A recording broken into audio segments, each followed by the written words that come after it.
Hello and welcome to Hayes Building Futures Career Conversations with leading lights across the built environment. Today, I have the pleasure of talking to Isobel Byrne Hill, who is an Associate Director at Arup and a Fellow of the ICE. Hi, Isobel. It's so lovely to talk to you today in the month of International Women's Day. We'll come back to that later. So for everyone who doesn't know you as I do, can you just explain your current role? Thank you so much for inviting me here today. It's a great privilege to be here. So I've been at Arup my whole career, in fact, and currently I work in major projects. So the project I'm working on at the moment is one of the sections of HS2 as you go into Birmingham, and I've just spent the last 3.5 years also on a different part of HS2, which is the tunnel section as you go into Euston. And so I lead one of the design teams that's working in many different joint ventures on this huge and significant piece of infrastructure. So we met each other last year at a Redar, which is an engineering charity event. And as soon as we started talking, I was like, this is a lady I need to get to know. And I have got to know you over the last year or so. And I guess one of my first questions about your career is, how did you choose to be a civil engineer? Was that something you just knew that you wanted to do from an early age? Was it something you fell into? Yeah, absolutely not. No, I mean, I think I wanted to do science. I was good at science at school, so I decided to do my A-levels. And then I was sort of weighing up between medicine and engineering. And the very strong feeling I had was that engineering, there were so many more possibilities. And I also was really lucky to know someone who was a structural engineer.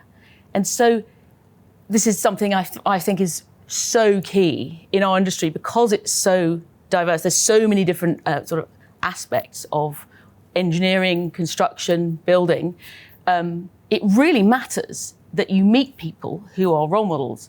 So I met this guy, a friend of mine as dad, and he just sort of basically was so passionate about buildings and engineering, and I could see the things that he'd done that inspired me to even think of it. I didn't, how do you know about these careers unless you meet someone? So I think that's just so powerful, and that's a theme that, I've tried to keep going through my careers to sort of try and inspire or let everyone know about engineering, so that the people who are interested know about it and can get, find their way to a career in engineering. And it is so important, isn't it? Because unless you say you've got people in your entourage, it might not be something you consider if you have that STEM background. And yet we know as an industry, the gender imbalance is so strong that we need more young ladies who are considering studying or who particularly enjoy sciences to know this is a career option for them. So you went to the University of Manchester, you graduated, and then is that when you started straight away with Arup, or was there other employees you worked for before? I actually started work for Arup before university. Wow. So I had a year out and they supported me. So I worked for half a year in industrial projects. So I was building factories in Uzbekistan. I mean, it's kind of weird. I was in London, but the projects we work on are quite special. And then they supported me. They allowed me to go away for the other half of my gap year to teach in China. So I had this kind of really interesting experience. Then, really because I'd been employed by them, because I'd seen what the work was, I worked every summer. And then I knew enough to say, yeah, that's something I really, really want to do. And I don't think if all I'd done was study, and it was really dry course that we did, very kind of academic, I don't think I would have known what design was, really. And that really helped me to choose to go into a career in design. So then I joined Arup when I was a graduate, and then, going through lots of different projects, became chartered, and then went off and did some other things as well. So let's just go back to those early careers. And I think that is so important, isn't it, as we try and encourage more people to come in, that you have that theory, but you have the ability to see the practice as well.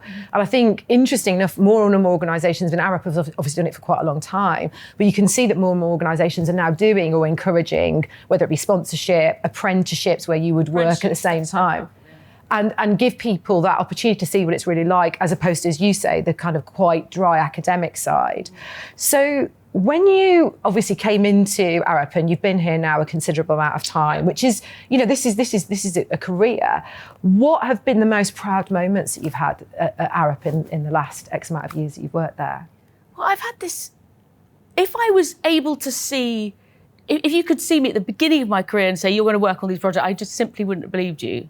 But I've worked on some of the, the most sort of iconic projects that amazing to be part of, frankly. So I worked on Heathrow Terminal 5, the roof of that, so the structural design of that, and then I moved on to I built a tiny primary school in Tanzania. That's got to be a high point. On site, we had to make the bricks. I was being a builder as well as an engineer. Make the bricks, with a brick press and all that kind of stuff.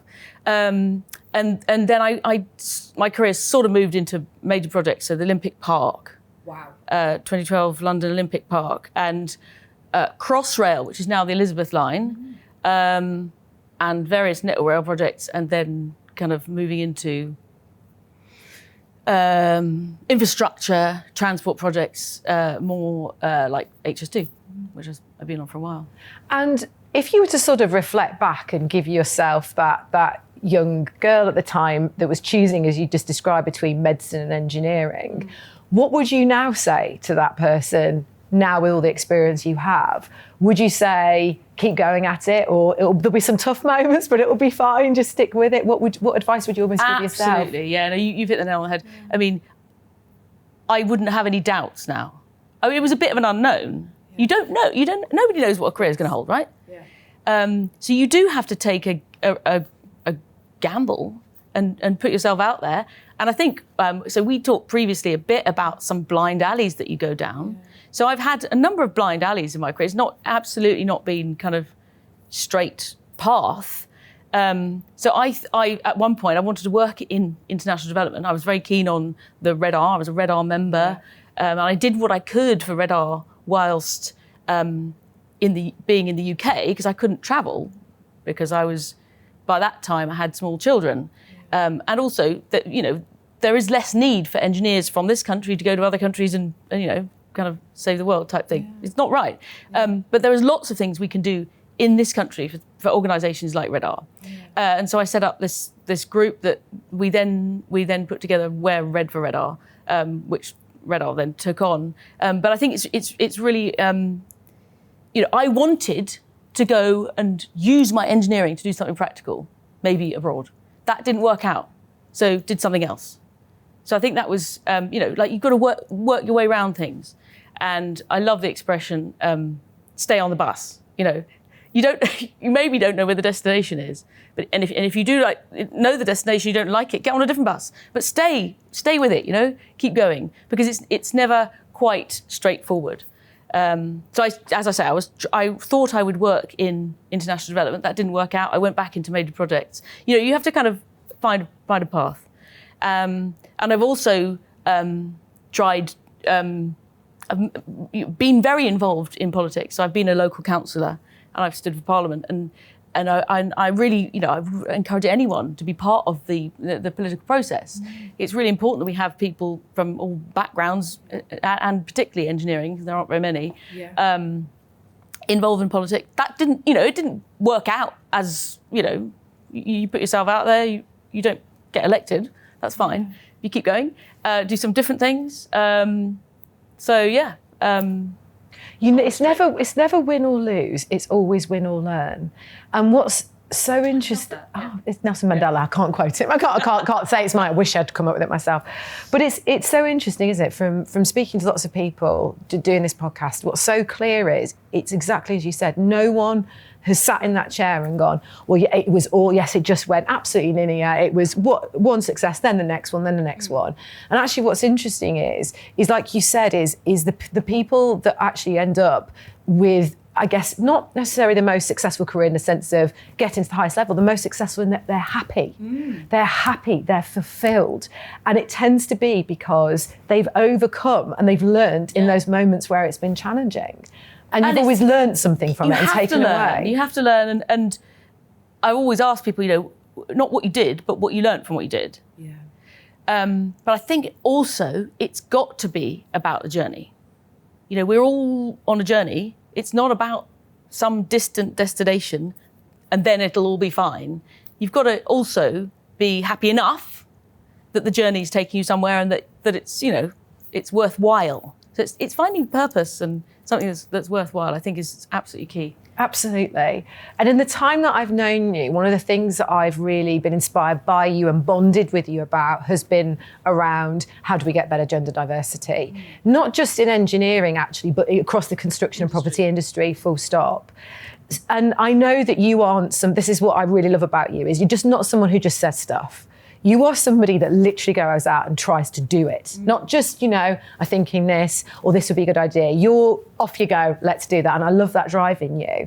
So I know that you set up, or were part of setting up, the Women's Network in Arup. Could you explain a little bit more about that for maybe people that might be listening and thinking, well, we'd love to do that, but we've no idea how to do that? What advice would you give? We didn't know how to do it. Right, brilliant. Well, so there was a group of us who was sort of talking about things like competitions that were for women only and things like, how do we do this? Do we do it? How do we support women better? I had just come back from maternity leave, so I was sort of struggling with some of the kind of how to be intentional about coming back to work, not just flopping back and being grateful for a chair. So there was a group of us who started to think about maybe we should have, think about making things, doing something practical. Yeah. So starting point is, what are the numbers? Where's the data? So one of the first things was, how do we do this? How do we get the data?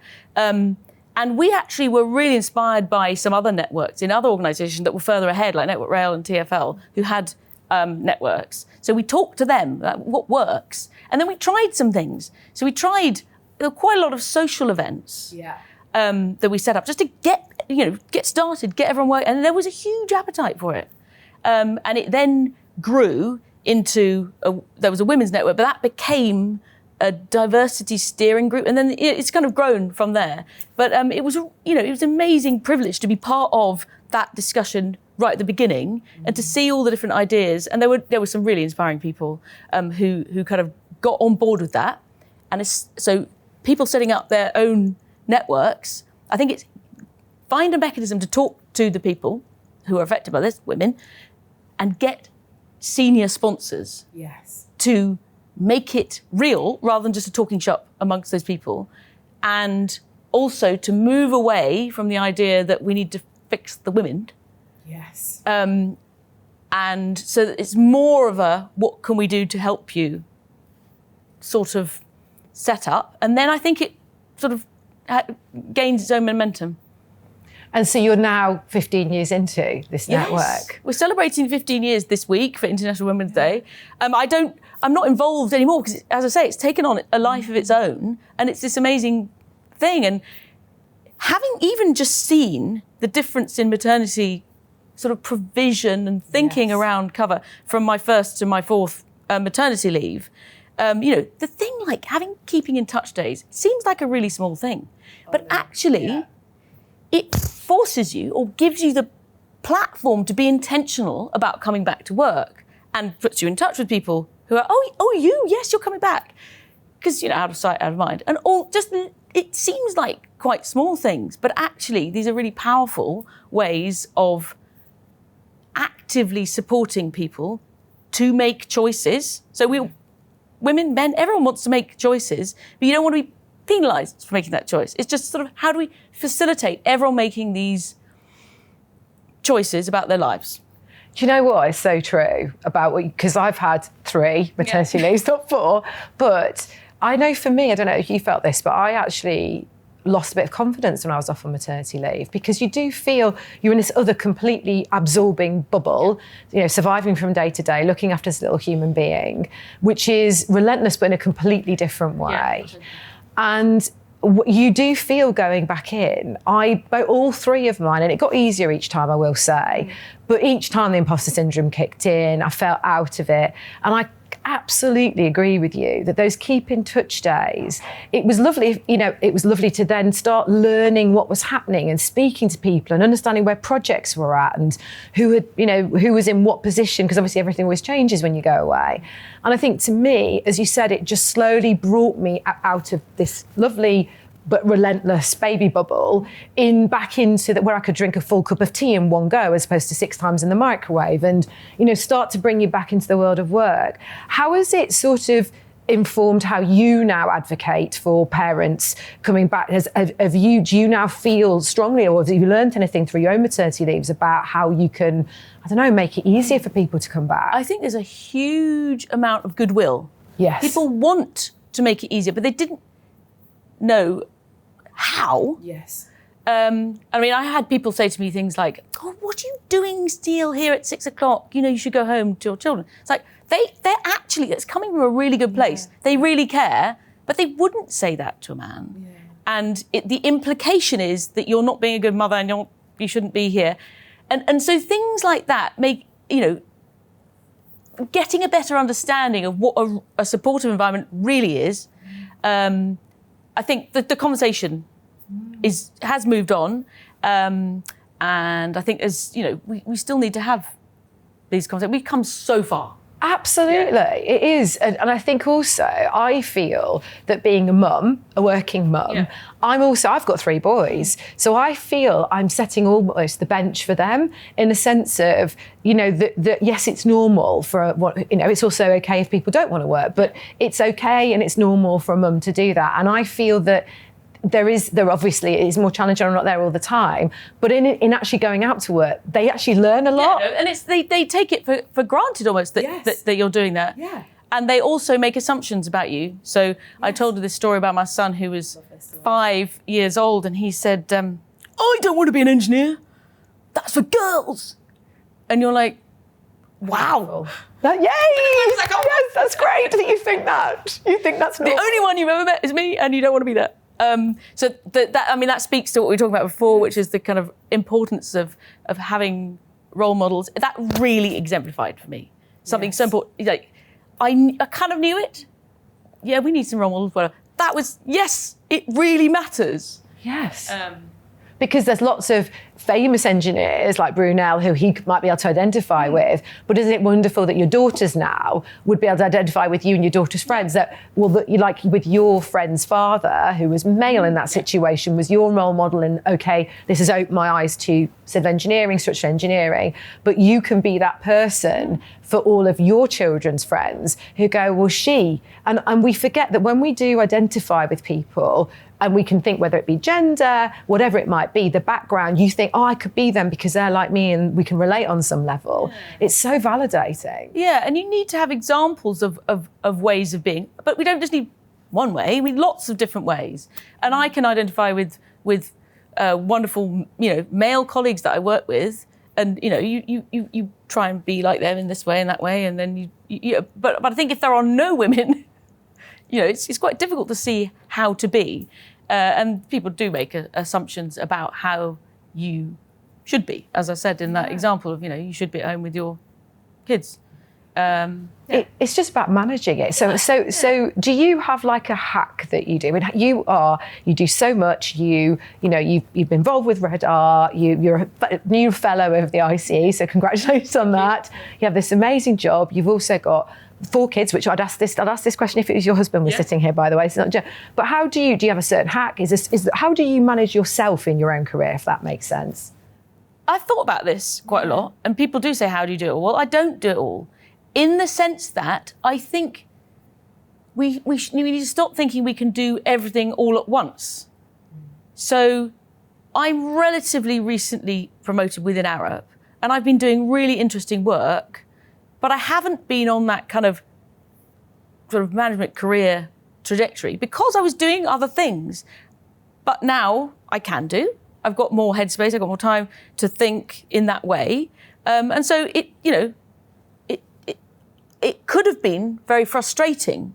So when you see your contemporaries, they're all being promoted and running this, that, and the other, you might think, oh, I can't do it, I'm useless. You've got to stay on the bus, believe that you have something really important to offer. Everyone has to believe that they've got,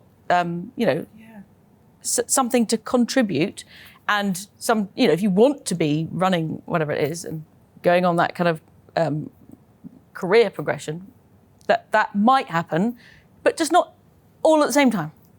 So can we talk a bit and explore a little bit more then about maternity leave, but now with there's shared paternity leave that's possible, and how difficult, we've both said it was difficult coming back for our various maternity leaves. How can employers just make that transition, whether it's for the men or for the women coming back to work? What could they do to make it? Because we don't want to lose people, do we, from this industry? We're skill short. We can't afford to. So what practical things do you think people can do? I think making shared parental leave more, it's obviously available, but more acceptable. And that's happening. So people are taking shared parental leave. And I've actually seen some senior people roll their eyes. He's taking maternity leave or paternity leave. And I'm like, yeah, that's what we always used to get. So it's great. Sort of, but they should also not be rolling their eyes at all. But, absolutely. Yeah. But so I think making it not about women, but then it's about parents. And so then that's a choice that people make. So just making it a positive thing. So one very senior woman said to me, you'll learn so much. You'll be a much better employee, juggling all these things once you've been on maternity, but it could be paternity leave. So again, like we were talking about earlier, it's what you learn from what you do. And they value people who've been on a different kind of leave. Yeah. So it could be leave of absence to go and do an interesting project somewhere. It could be maternity, paternity. It could be site placement. So I've been out of the office a lot of times, having been on site for a year, and maternity leave, and also political leave. Yes. In fact, they're all, in this particular issue, they're all the same. It's like you can still be really driven and valuable as an employee, but by doing other things, but you're actually more valuable by doing all these outside interests. So we need to value all that. I don't think it's what you learn. Like the work I've done, I know you're very much involved with Red R. I think they're amazing. I'm a school governor. And I think often people go, oh, good for you. You're volunteering, how lucky, this school is. And I'm going, hang on, I'm learning a lot. And actually, in my organisation allowing me to volunteer at the school, also I bring that back to Hayes. It's not saying that the only beneficiary of this is the local primary school. I'm learning because I'm in a completely different environment that is, rather than being a commercial company, it's a public sector, etc. You learn. So I'm sure you had the same when you went on site or your political leave or whatever it might be. You've learned because you've learned from them and you brought that back to Arup. And so we just need everyone to value all those other experiences. I've also been a school governor in 2 special needs schools, which I was supported, through work. But I don't think anyone really knew what it was, but they knew that it was a good thing to do. And I think that also helped me to learn how to be a trustee, a board member, because you're setting the strategy for an organisation, and so you can get an experience that you wouldn't necessarily get in your company by going. So I would really encourage anyone who wants to get that kind of experience to. It's not paid, it's a voluntary thing, but it's an amazing privilege to be, part of running a school. I always say that to people who ask me about with their careers, that they are trying to get to another level, whether it be in their own organisation, or maybe if they're quite far on in their career, they might be thinking of being a non-exec director of something, and they always like, how do I get there? What do I do? And I always just say, if for whatever reason you can't get it within your own organisation, and you don't want to leave that organisation as your main employer, look at the skill set you're missing. So let's say you might not be on a board, but you want board experience. Then go and do a voluntary head role, or go and be a school governor, or go and be the governor of a local hospital, or whatever it might be. Because while you might not be able to get that with your main employer, you can gain that experience elsewhere that you can then, a board is a board, whether it's a board of a school or a board of a commercial organisation. Actually, very similar things happen. And you realise how much you have to offer to them as well. Yes. It demystifies it a bit, and it's just a really good thing to do anyway. But I think you get a lot out of it if you're from a values point of view, absolutely. and it's that fulfilment, isn't it? Yeah. But just coming back to that point around the parental leave, I often think the last bastion of sexism is actually men taking parental leave, or men asking to work part-time, because you're choosing as a couple to have this child. It's both of you's responsibility to look and bring it up. Do you still think within the construction industry, to take this away from Arup, this is just wider, do you think that is acceptable for men, or do you think we still need work to encourage them to go? I think it probably is, but I don't know, working on a building site, whether even part-time work is even a thing. Yeah. And I think that, as you say, maybe that is the kind of last bastion. Or job share. I mean, it sounds far-fetched actually at the moment, so I don't think it is really happening. But so I think it's much easier in a design environment, project related, where you can do 3 days, 4 days, quite relatively easily. But I think it's much more acceptable now, especially as it's not just for parental reasons, it's for other reasons as well. And so I think just being, flexible working has been a real success, I think. And it's something I think we need to continue to do, and to encourage, as we've said, whether it be time on site, volunteering, sabbaticals, to go travelling, whatever it might mean. I often get asked by employers, how can I keep my employees? And I think by allowing as much flexibility, whether it be of hours, location, or at least leave, as we've both experienced, it can mean that people can feel like they have several careers, but with the same organisation. And that's often how people keep their retention rates high. Isobel, it has been such a pleasure for you to come in and chat to us. I think for me, it's all about that resilience. That's what I've heard, that real staying on the bus, that real sticking with it, accepting that bus might go not exactly on the path that you expected, but really staying with it. I think also there's been some really good practical tips for people who want to set up women's, or indeed any network. Yeah. I hope that people can take that away and go, that's the practical steps I did. But also just to always keep your values at the front of everything, because it seems to me that's very important to you, and that's really kept that passion going. So thank you so much for coming in, and thank you to you for listening. You can hear other episodes if you subscribe on YouTube or on Spotify.